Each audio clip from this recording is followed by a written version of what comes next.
नमस्कार, आप देख रहे हैं TV24 और मैं हूं आपके साथ अनन्या मिश्रा। भगवान जगन्नाथ के रथ यात्रा के बारे में सभी जानते हैं कि भगवान जगन्नाथ की रथ यात्रा का क्या महत्व है। बता दें, भगवान के रथ में कुल 16 पहिए होते हैं और यह बाकी दोनों रथों से सबसे बड़ा होता है।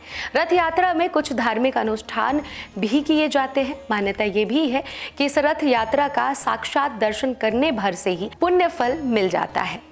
अब इस रथ यात्रा से जुड़ी एक रोचक कहानी आज हम आपको बताते हैं। दरअसल ओडिशा के पुरी में हर साल आषाढ़ माह के शुक्ल पक्ष की द्वितीय तिथि पर जगन्नाथ रथ यात्रा का आयोजन होता है, जिसमें हजारों की संख्या में भक्त शामिल होते हैं।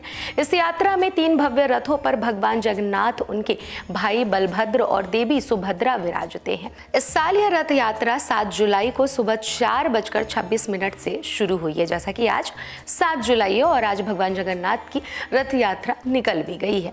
लेकिन क्या आप जानते हैं कि इस यात्रा के शुरू होने से महज 15 दिन पहले ही भगवान जो जगत के पालनहार है बीमार पड़ जाते हैं। आखिर ऐसे क्यों होता है और क्या है इसके पीछे की वजह और इससे जुड़ी पौराणिक कहानी, आइए आज आपको हम विस्तार से बताते हैं। रथ यात्रा से 15 दिन पहले यानी ज्येष्ठ माह पूर्णिमा पर भगवान जगन्नाथ को विशेष ही स्नान करवाया जाता है, जिसके बाद ऐसा माना जाता है कि भगवान जगन्नाथ बीमार हो गए हैं और उनकी प्रतिमा को एक विशेष स्थान पर रखकर उनकी एक रोगी की तरह देखभाल की जाती है। यह परंपरा से जुड़ी एक कथा है जो इस प्रकार है। दरअसल आपको बता दें कि किसी समय में पुरी में माधव दास नाम के एक प्रसिद्ध संत रहते थे। वे भगवान जगन्नाथ के परम भक्त हुआ करते थे।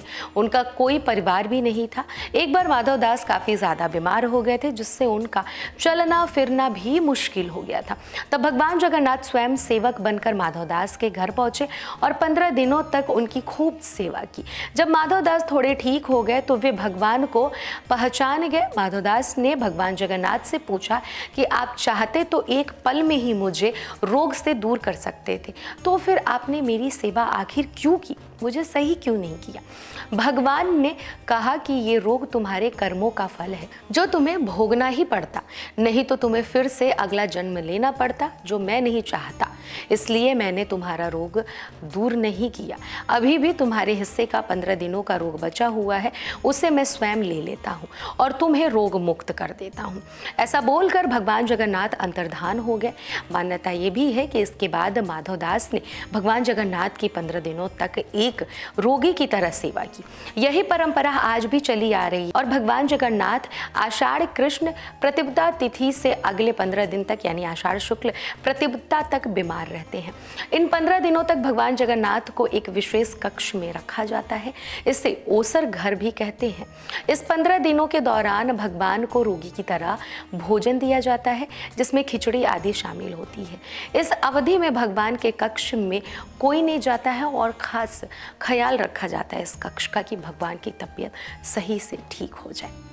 इस पूरी कहानी पर आप क्या सोच रखते हैं भगवान जगन्नाथ के बारे में? अगर आप भी कुछ और जानते हैं तो कमेंट बॉक्स में ज़रूर कमेंट करिएगा।